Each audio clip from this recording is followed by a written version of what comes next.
Buenas noches.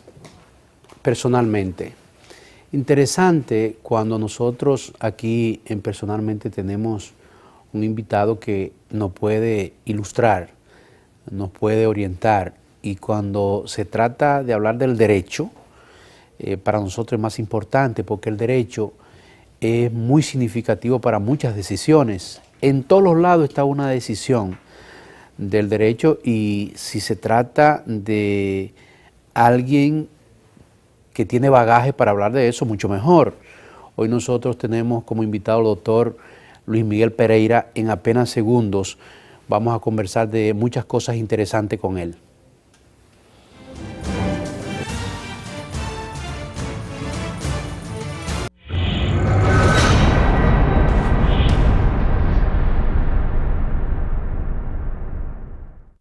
Esta noche Personalmente tenemos como invitado al doctor Luis Miguel Pereira.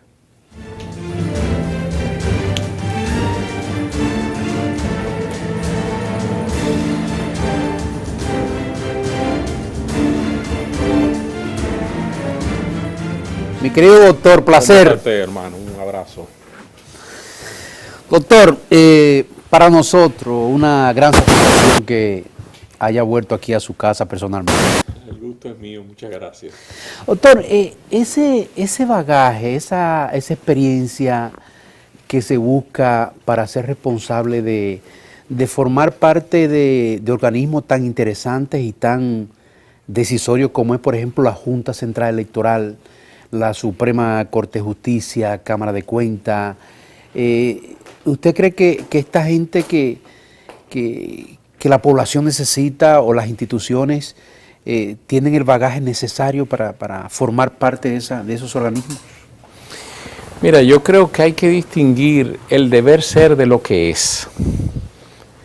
Lo que el país necesita en la Junta Central Electoral son jueces de integridad con conocimientos, esencialmente. Cuando usted tiene integridad y usted tiene la capacidad, usted difícilmente alguien lo saca del surco de la legalidad y de la razonabilidad. Eso es lo que se necesita. El resto es cháchara hueca, porque se quieren hablar de independencias que no existen, se quieren hablar de personajes impolutos que no existen, porque al final todo el mundo de alguna u otra manera, si se ha destacado en la vida, tiene vinculaciones, creencias, tiene ciertas actitudes que muestran que favorece una cosa más que otra, o que usted está vinculado más a determinadas tendencias, pero eso usted no lo invalida. Eso sencillamente lo que hace es mostrar cuáles son sus posiciones. Lo importante es que usted no se preste a inconductas que sean ilegales, que sean éticamente cuestionables. Si tú tomas el caso de la Junta Central Electoral, han querido calumniar, bueno, no han querido, la han calumniado, pero han querido descalificar a Carmen Inver. Carmen Inver Brugal tiene aval ético, tiene integridad, tiene una trayectoria, una de las inteligencias finas de este país, y tiene preparación. Y la han calumniado grupejos interesados. Y al final todo es un gran juego. El juego de la repartición, el juego de que no necesariamente el discurso hacia afuera es buscar perfiles de absoluta independencia, pero en el fondo es una repartición. Yo quiero los míos, y los míos sí son buenos, aunque estén vinculados a mí. Lo de usted no, porque lo de usted están vinculados a usted. Entonces es un gran juego de hipocresía frente a la población que no se ocupa de estas cosas y que quizá no percibe con el grado de agudeza que un comunicador como usted, o que un profesional de las ciencias sociales, o cualquier observador aguzado de la vida nacional podría percibirlo. Esa es la forma en que yo lo veo. El resto es cháchara y discurso para párvulos. Doctor, esas chácharas, independientemente de que tiene sus objetivos, no le importa herir al profesional, a la persona, al ser humano, a la familia, no le importa eso. No, esos son agendas, Acuérdese que en la época de la internet, de la información digital, lo último que importa es la verdad. Lo que importa es lanzar a correr la pelota, es vender la tendencia, vender la información. Que sea real o no, no importa. El fin justifica los medios. Y ese es el mundo de hoy. Pasa aquí y pasa incluso en otros países. Sin importarle, doctor, que jugar la doble moral, ¿no? Eso no importa. Eso no importa. Pero todo lo que hemos visto aquí a través de las elecciones y todo lo que se ha visto aquí en la vida política en los últimos 50 años son indelicadezas, doble moral, hipocresías, juegos de intereses, reparticiones. Realmente la institucionalidad aquí le ha interesado a nadie de manera auténtica. Ese es un discurso hacia afuera, para persuadir, para darle sonoridad al discurso y para engañar. ¿Usted cree que existen en estos momentos personalidades que la población o los imberbes a veces están engañados con ciertas figuras que están apuntaladas para que sean miembros de ciertos organismos? No, mira, yo creo que hay figuras interesantes que pueden hacer el trabajo. Lo que pasa es que se juega a satanizar a las figuras que a mí no me gustan. Okay. Entonces vamos a encumbrar a las que sí me gustan. Y ese es un juego poco serio. Si el candidato reúne las condiciones, debería importarnos muy poco de qué litoral venga. Si el interés fuese institucional. Pero como el interés es partidario, porque es el juego de la política y de los intereses, entonces se juega a satanizar. Mayobanex no lo quiero, pero mira, Mayobanex es un hombre serio, Mayobanex es un hombre con trayectoria, tiene experiencia, no, está vinculado al sector X, pero lo que son míos, esos no, eso hay que aceptarlo. ¿Usted cree que a pesar de las por debajo de la mesa se juega eso, doctor? Se juega y en el fondo es un reparto. En el fondo es un reparto. ¿Considera usted que sí la iglesia o los intermediarios para apaciguar son figuras que se merecen? Bueno, la iglesia está tratando de hacer su trabajo, sí, de, digamos, conciliar los intereses y tratar de que la vida democrática e institucional camine. Eso es obvio que está pasando. Han buscado un candidato en Julio César Castaño que crea cierta paz en diferentes litorales. Aparentemente es un candidato que ya ha sido consensuado, que no hay mayores problemas con él. Y en fin, se va caminando. Doctor, cuando ciertas figuras, personalidades o profesionales están en ciertos organismos, arriba, necesariamente deben dejar las oficinas, ¿verdad? Usted dice sus oficinas de abogados. Exacto, exacto. Bueno, yo en el caso, por ejemplo, de los que han sonado, particularmente de los tres que parecen que llevan el sendero, el carril de adentro, como se dice, Carmen Inver no ejerce de hace mucho tiempo. Carmen Inver fue juez de instrucción y es esencialmente una comunicadora y escritora. En el caso de Roberto Saladín ha sido más economista, gobernador del Banco Central, fue embajador en Washington. Y el caso de Julio César era juez, quien ejerce es su hermano o sus dos hermanos, exacto, que sí ejercen, pero él, hasta donde tengo entendido, no tiene oficina abierta, ¿no? Doctor, nosotros nos atrevimos en la visita anterior que usted nos hizo aquí, que alguien nos había sugerido que porque a usted no lo involucraban en esos mereteres de cualquier organismo de eso, que usted podía tener o que tiene todas las herramientas, que tiene bagaje para pertenecer a un organismo de eso.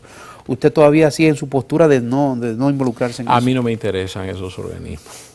No me interesa. Doctor, pero es a representar a la población que usted va.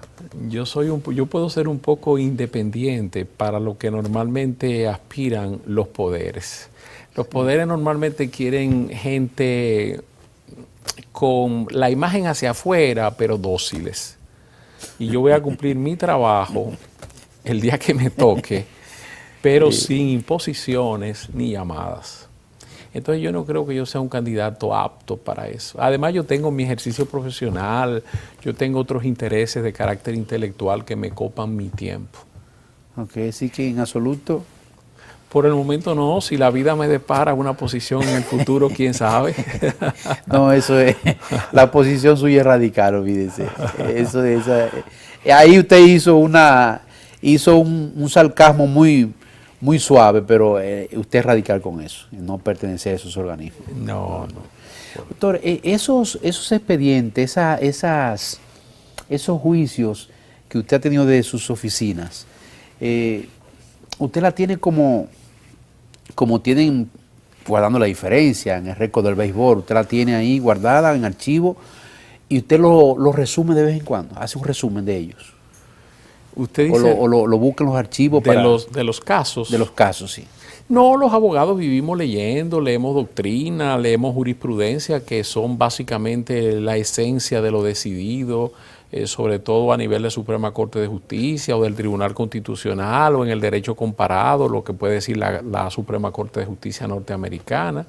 Y en cuanto a los casos en que uno participa, bueno, tú guardas los expedientes y uno siempre vive entre papeles. El abogado tiene que vivir leyendo. Doctor, se sigue la moda, el hábito en Dominicana del asunto bancario, las financieras. Como usted ha seguido mucho esa trayectoria de los bancos. Esta semana quebró otra de un chino de muchos años aquí. Tenía alrededor de unos 14 años con una financiera y se fueron ahí cientos de millones. Esa no la he oído. La última que oí fue que supe, fue la del señor Hidalgo. Ah, la del señor Hidalgo, sí. La del señor Hidalgo, pero esa era una financiera o una compañía fuera de sistema. Eso no estaba supervisado por la Superintendencia de Bancos. Y a la gente hay que seguirles repitiendo, ustedes los comunicadores, hasta la fatiga, que el que va detrás de tasas de intereses generosas que sobrepasan las tasas de mercado anda buscando riesgos que van a terminar sencillamente borrando o desapareciendo su inversión porque van a perder su dinero. Y que inviertan en instituciones del sistema, que son las instituciones que las autoridades fiscalizan y son las inversiones que eventualmente te pueden responder por el límite de la ley que a usted no le gusta porque es verdad que es exiguo, pero es el único límite que tenemos, que es el de los 500,000 pesos. Aunque usted haya perdido 30 millones de pesos. Aunque haya perdido 30 millones de pesos, pero hay que ir a las instituciones reguladas. Fíjense que con las instituciones reguladas siempre la crisis es menor. En Baninter le pagaron a todo el mundo por encima de lo que establecía el límite. Eso le ha costado al país el déficit cuasi fiscal, pero se hizo. Usted busca la situación con otros bancos, por ejemplo, en el caso de Bancrédito, se logró venderlo y se logró sortear la situación. Banco del Progreso. Usted busca Banco del Progreso, usted vio, usted toma el caso de Banco Peravia, se le ha ido pagando a las personas, ahora se va pronto a desfichar otro grupo más. Usted busca el caso de Providencial, no hay uno, pero hay que ir a instituciones reguladas. Usted no puede ir a donde cualquier persona que en un zaguán empieza a prestar dinero. ¿Por qué a sabiendas usted y yo del riesgo que se toma y se lo dicen y los orientan, lo dejan ahí el dinero? ¿Por qué? ¿Cuáles son las ventajas? Eso es multifactorial. Por ejemplo, tasas de intereses atractivos que seducen el apetito económico de la gente. Se va. Otras veces son dineros de orígenes oscuros que van a parar a ese tipo de instituciones. Dineros que no se pueden justificar o que provienen de actividades sombras. En fin, hay muchas causas de eso. ¿Cómo podría la Superintendencia de Bancos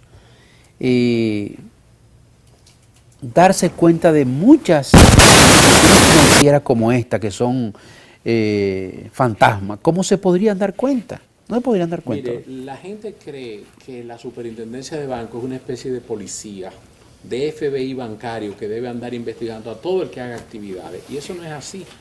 Porque, por ejemplo, en principio, usted tiene una inmobiliaria y usted decide recibir un préstamo que se le otorga Mayobanex y usted lo recibe y le da una tasa de interés. Y eso no es ilegal. Ahora, cuando usted empieza a hacer eso en volúmenes, cuando usted empieza a captar el recurso y prestarlo más adelante o hacer otro tipo de transacciones, ahí empieza a complicarse el esquema.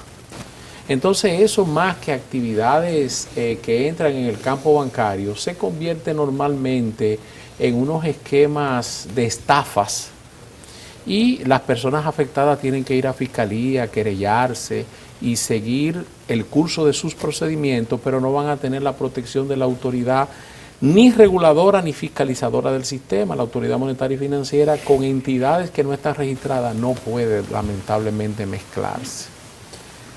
Doctor, yéndonos al asunto de la administración de la justicia en República Dominicana, usted con tantos años de experiencia, con unas oficinas que, imagínese, tienen el visto bueno de los ciudadanos dominicanos, se dice que es muy tardía para dar ciertas decisiones, por ejemplo, tribunales, la Suprema Corte de Justicia.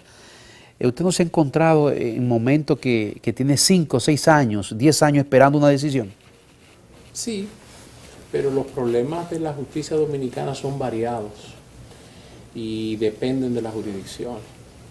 El principal problema de la justicia dominicana no es ni que sea tardía, ni es tampoco el hecho de que la justicia dominicana pueda ser ineficiente. El principal problema de la justicia dominicana es que algunos jueces son corruptos. Son jueces que fallan por favores o por dinero. Y eso es lo que ha llevado el gran descrédito de la justicia dominicana. Porque es cierto, la mayor parte de los jueces son buenos jueces, buenos, entrenados, formados y con vocación de servicio. Y lo mismo pasa con los fiscales. Claro, aparecen casos de personas que no cumplen con su trabajo. Y entonces es una combinación, porque los abogados también se dedican a sonsacar a jueces, especialmente abogados que antes fueron jueces. ¿Cómo se chocan ellos, los abogados y los jueces, encontrarlo, hablar con ellos? ¿Cómo hacen el encuentro, doctor? Fuera de los tribunales. Este país es muy chiquito, Nueva Banex. Muchos de esos jueces se han conocido con abogados a través del ejercicio profesional, a través de familiares, a través de eventos de sus hijos en colegio, a través de clubes sociales, en universidades donde se da. Pero es un riesgo entrarle a un juez, pero lo hacen, a un juez respetado. Muchísimos abogados lo hacen. Se la juegan. Los abogados lo hacen, ¿cómo no? Lo hacen. Y aquí hay decisiones que ellas mismas se autoincriminan como decisiones hijas de la corruptela, lamentablemente. Ese es el principal descrédito. Cuando tú vas a un tribunal y tú dices, mira, él tarda en fallar, pero normalmente los fallos se justifican en derecho, tus dudas son menores. Ahora, tú saber que un juez puede emitir fallos que son absolutamente inaceptables. Es duro. Tú encontrar jueces que se prestan a argumentar para justificar posiciones que tú sabes que son huérfanas jurídicamente, eso es absolutamente decepcionante. La impotencia del defensor de ese caso cuando sabe que las cosas vulgarmente no son así. La impotencia que da eso. Es decepcionante. Tú te acostumbras a eso con los años. Okay. Se aplica aquel adagio de que tú lo defiendes como tuyo y lo pierdes como ajeno. Y sencillamente sigues recurriendo. Pero el grave problema de la sociedad dominicana es ese. Por eso la cumbre que se celebró fue una cumbre fallida, porque es una cumbre que se quedó en los baños, se quedó en la falta de papel, se quedó en las limitaciones físicas. Y es verdad que eso hay que atenderlo. Y hay que atender los sueldos de los jueces, muy mal pagos. Pero aquí también hay que limpiar. Aquí hay jueces fuera de redil. Aquí están pasando muchas cosas serias. Y así como hay jueces pervertidos, hay árbitros pervertidos también. Porque es un problema de la naturaleza humana.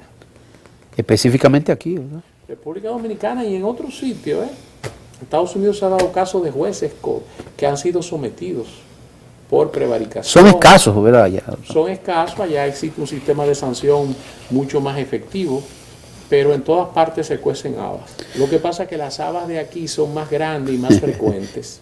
Ok. Ahora que usted habla de eso, de los jueces corruptos y los jueces sanos y preparados, este caso de la ex jueza Awilda Reyes, que acusa y le dijo corrupto y que se ha aprovechado, que se ha hecho millonario con el asunto de la justicia, Awilda Reyes, que acusó al presidente de la Suprema Corte de Justicia, Mariano Germán. ¿Qué le parece esa? Mira, a mí, con el caso de Awilda y del otro magistrado, mi único pesar es que eso se quedó en esas dos personas.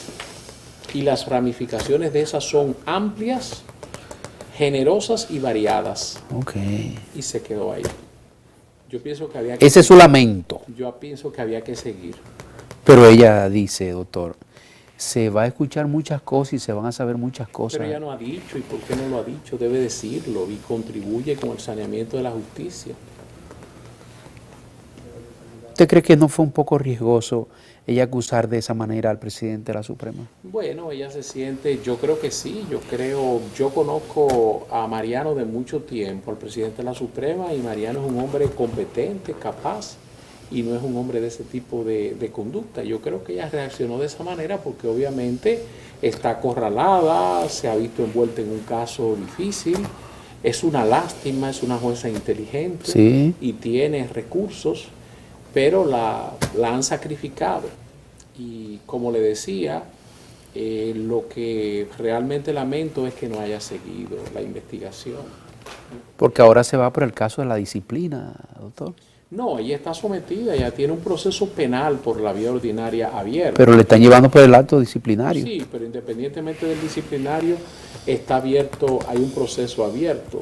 Yo lo que digo es que no se debió haber quedado en esos dos jueces, porque la conexión era mayor. Ese es su lamento. Doctor, permítanos irnos a una pausa, por favor. No.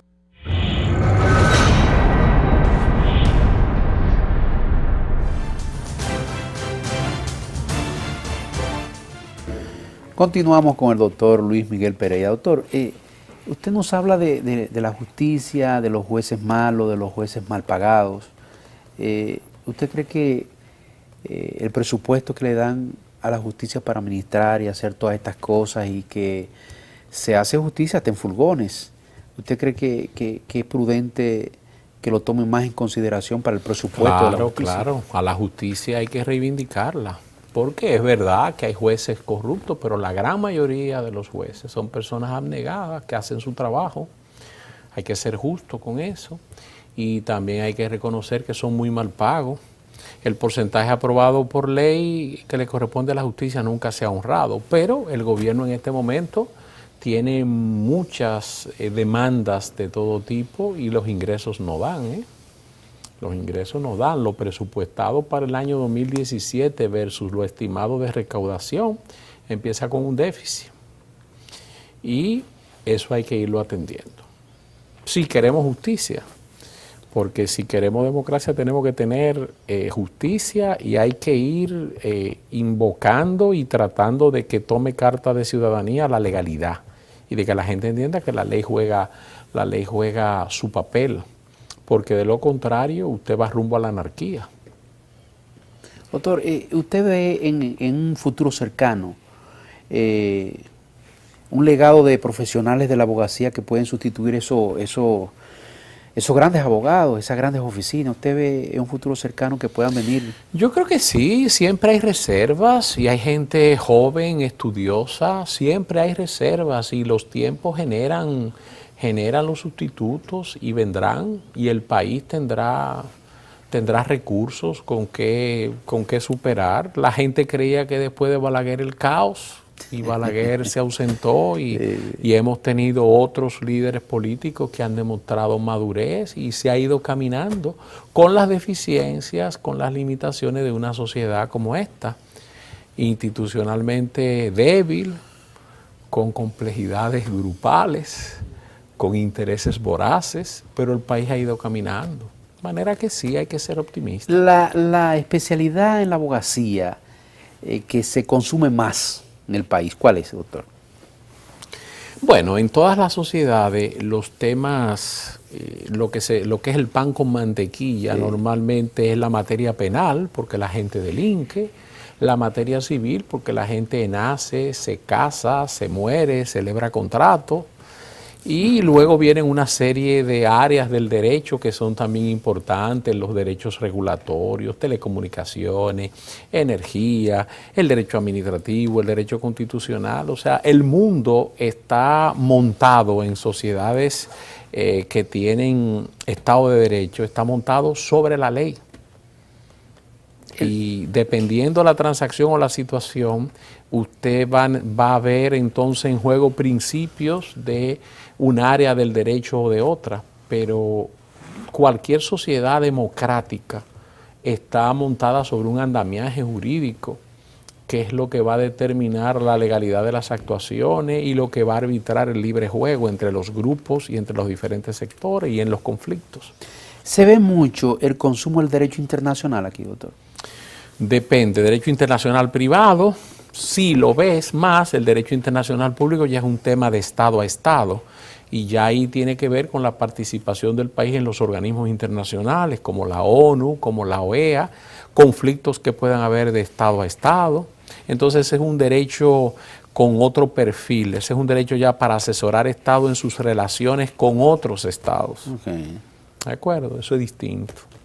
Doctor, ¿qué le pareció estas elecciones en los Estados Unidos? Bueno, ese ha sido el tema, ¿no?, de los últimos tiempos. Bueno, yo creo que las elecciones de Estados Unidos fueron una sorpresa en el resultado. Yo pensaba que ganaba Hillary y sin embargo Hillary terminó sacando 400,000 votos más. Casi 500,000 votos. Casi 500,000 votos, calculado voto a voto, pero con el sistema de los colegios electorales, donde tenía que sacar las ventajas, sobre todo los estados del Medio Oeste, no lo sacó y terminó perdiendo. Pero lo importante para mí, si usted me pregunta, ¿qué me parecieron las elecciones? Para mí las elecciones importantes son, en primer lugar, que las encuestas hay que tomarlas con un grano de sal. Y en este año en particular, en estas elecciones, creo que no acertaron, porque el votante de Donald Trump era un votante que se avergonzaba de ser de Donald Trump. Y ahí engañaron a los encuestadores. Engañaron a los encuestadores, sí, por un lado. Por segundo lugar, yo pienso que nadie tomó en cuenta el hastío y el cansancio con los demócratas de parte de las minorías que Obama no pudo satisfacer, porque en 8 años a Obama lo que hicieron fue bloquearle el Tea Party, que es la ultraderecha de los republicanos, lo que hizo fue bloquearle todas las acciones en Congreso a Obama. Obama fue un presidente popular, un presidente histórico, pero un presidente con pocas realizaciones, sí, sí, porque los republicanos se dedicaron a hacerle el juego sucio. A boicotearlo, A boicotearlo y a no pensar en la nación, a pensar más en los intereses grupales y partidarios y de política barata, sin pensar en la gran trascendencia de qué es lo que más le convenía a la nación. Por otro lado, yo pienso que confirma una vez más que Estados Unidos sigue siendo una sociedad perseguida por los fantasmas del racismo, de la misoginia, del antisemitismo. O sea, usted toma Estados Unidos es una sociedad sobreregulada. En cualquier sitio usted le dicen, aquí no se discrimina a nadie por raza, por sexo, por color, por nacionalidad. Sin embargo, no hay un sitio donde haya más discriminación en el mundo que en Estados Unidos. La repercusión económica, doctor, con algunas decisiones que se tomen, específicamente el presidente Donald Trump, para la República Dominicana, con el asunto de los trabajos. Yo pienso que Donald Trump no va a ser un 2% de lo que dijo que va a ser. Pienso, no porque no quiera, sino porque no puede. Porque la gente se le olvida una cosa. En Estados Unidos, un presidente tiene más libertad de hacer cosas hacia afuera que lo que puede hacer hacia adentro, porque tiene 2 controles muy importantes. Control congresual y tiene control de una Suprema Corte de Justicia, porque así lo diseñaron los padres fundadores de esa gran Independientemente nación. De que el Congreso está a su favor. Está a su favor, entre comillas, acuérdate. Entre comillas, porque ganaron cada uno independiente. Y una serie de declaraciones de Trump ponen en aprietos a sectores económicos importantes que son del Partido Republicano, porque para Trump deshacer un acuerdo de libre comercio es nada, sí, porque él no entiende las implicaciones. Trump debe ser el presidente más inepto que habrá de tener los Estados Unidos. Pero sí hábil, ¿verdad, doctor? Ah, no, acuérdate que es un bufón de televisión. Sí. Y él armó y mandó un discurso muy bien hilvanado que llegó a quienes tenía que llegar. ¿A quiénes? Bueno, al sajón blanco de la zona rural, el que se siente acorralado, el que siente que él ha perdido el privilegio, el que siente que podía trabajar con facilidad y tenía una posición económica y ha visto su preeminencia amenazada por inmigrantes, por los cambios económicos, por la globalización. Y él le hablaba a esos sectores. Sí. Y le prometió una serie de cosas que van a terminar fallidas. Yo donde creo que él va a hacer algunas cosas, porque algo tiene que hacer de todo lo que habló. Algo en la tiene frontera que usted hacer. cree que va a hacer Yo algo. pienso que en la frontera van a terminar con un corral de esos corrales que hacían para los niños. Algo pondrán ahí, no como él dijo, el gran muro, ¿no? Ni lo va a pagar México tampoco. Y creo también que vamos a ver deportaciones, eso sí creo que va a haber, van a haber deportaciones, pero después romper acuerdo de libre comercio, olvídese de eso. Que le va a declarar la guerra y que va a hacer y todas esas tonterías que habló, eso sería llevar a Estados Unidos a la ruina total. Terminarían disponiendo de él los mismos grupos conservadores que le han servido de plataforma, a regañadientes. ¿Usted cree que a los vecinos nuestros que están ahí con un alambre de eso de púa, él le puede hacer más favorecido a los haitianos que Hillary?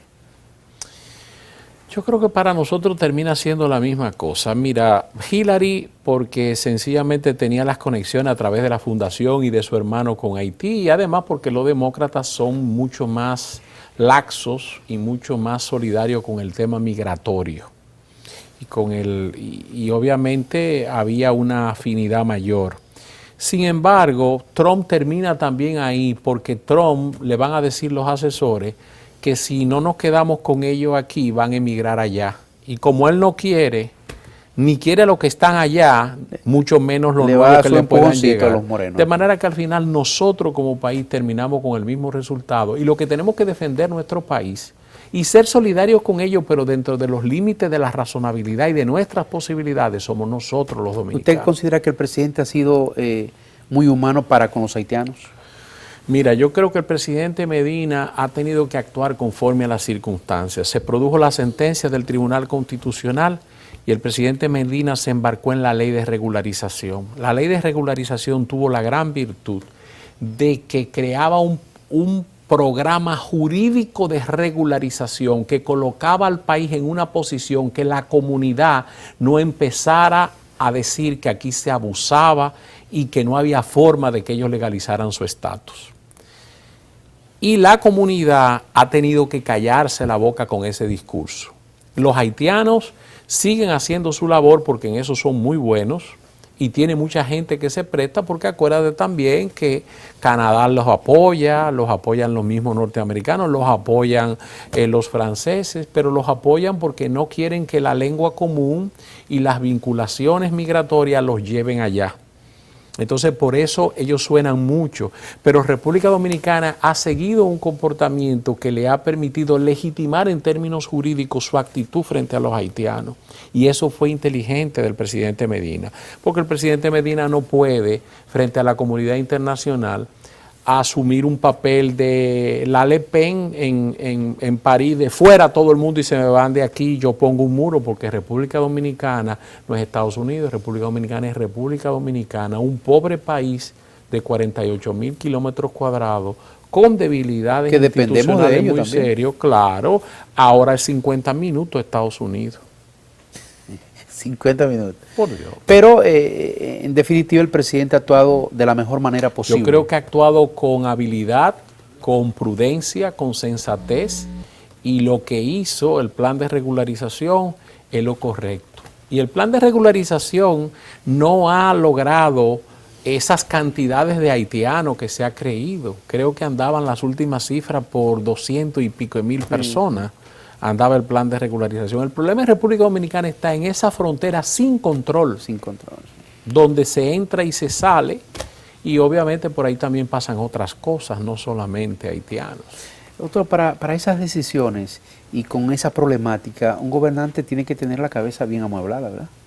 Bien amueblada, tiene que estar bien informado, tiene que tener temple, prudencia, calma y cuidado. Porque mucha gente que va donde los presidentes van a tratar de azuzar posiciones. Y un presidente tiene que mantener el equilibrio. Un presidente gobierna para todos y sobre todo tiene que preservar la paz, el equilibrio y ponderar muchas cosas antes de decidir. Independientemente de que un bloque opositor insiste en muchas cosas buscando sus beneficios. Claro. Al final tú tienes que pensar en todos. Fíjate el mismo Trump, ya el discurso empezó a moderarse. Muy diferente, sí. Empezó a moderarse. Elogiando a Hillary. Empezó a moderarse porque al final del día hay medio de Estados Unidos que no es de él. Y al final del día esa es una sociedad de instituciones, con un Estado de Derecho y de valores que constituyen la esencia de esa nación. Entre ellos la migración, que ahora él pretende satanizar. ¿Usted cree que podría...? Pretendía, sí, porque sí. ya él cambió. Él cambió. Sí, un discurso que no se parece a él, doctor. Es que una cosa, usted no recuerda cuando Bill Clinton... Le iba a hablar de eso precisamente. Cuando Bill Clinton en los 90 satanizó los acuerdos NAFTA con México de libre comercio. Y luego que salió electo, ¿qué pasó?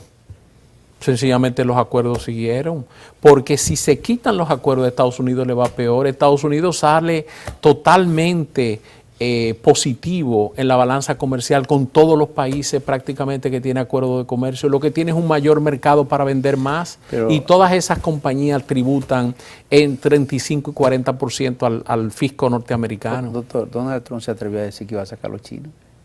Que va a sacar los chinos. Los chinos lo sacan a él. Sí, a los chinos, que tiene el sustento de la economía en Estados Unidos. Pero por Dios. Eso lo cree el pueblo llano de Hamburger en Estados Unidos, pero el pueblo que sabe no. Doctor, súper agradecido. No, gracias a usted por satisfecho. La invitación, a sus órdenes, muy amable. Gracias al doctor Luis Miguel Pereira y gracias a todos ustedes. Buenas noches.